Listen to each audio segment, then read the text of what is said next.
I'm Bill, and I'm a volunteer at Montana Wild here in Helena. It's camping season, so if we're going to be camping anywhere in the western half of Montana, and by that I mean anywhere west of Billings, we could encounter bears. So it's really important that we be bear safe while camping.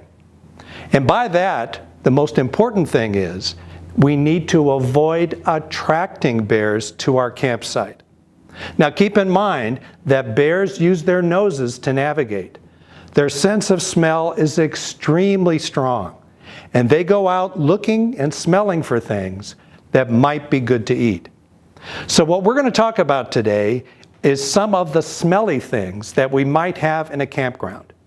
In our next video, we're going to talk about how to secure our smellies.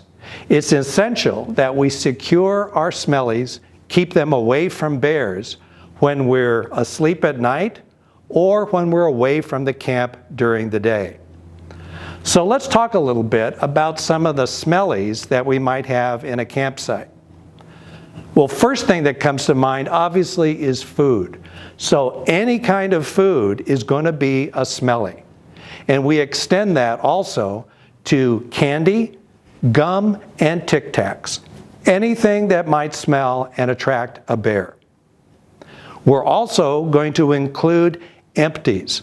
So an empty potato chip bag, or an empty pop can, or an empty can that stew came in. Maybe you rinsed it out, but it's probably still going to have some residue that smells. And we have to include any kind of food waste. So if we were peeling potatoes, the peelings are going to be a smelly, and trash of any kind.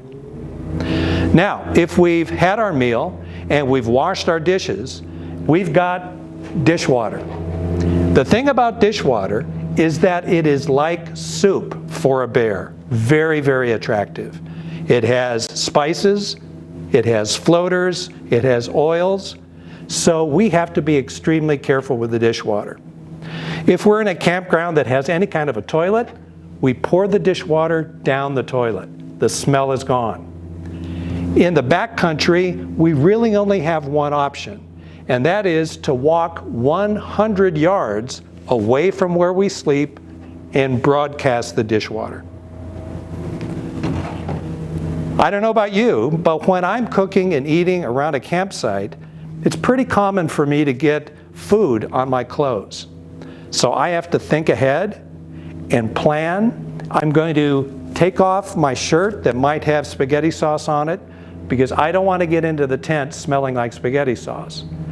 And then I have to secure the soiled shirt along with the other smellies. Now sometimes when we go camping, we like to fish as well. And if we're going to keep a fish and eat it that night, we have to think ahead and clean the fish down by the river, down by the lake, and when we take out the entrails, the guts, we puncture the swim bladder and we throw them back in the water. That takes the smell away. We don't want to clean the fish on a picnic table or in the campsite. A couple of years ago, some campers up in Glacier Park learned that lesson the hard way. Now let's think of some other things that might smell and therefore pose an issue when we're camping. For example, any kind of cosmetics, any kind of toiletries, soaps, lotions, bug spray, chapstick, sunscreen, toothpaste, toothbrushes, dental floss. All of these things have interesting smells, could attract a bear, and we have to secure them.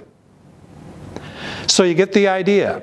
Any smellies in a campsite, we need to secure when we're asleep at night or when we're away from the camp during the day.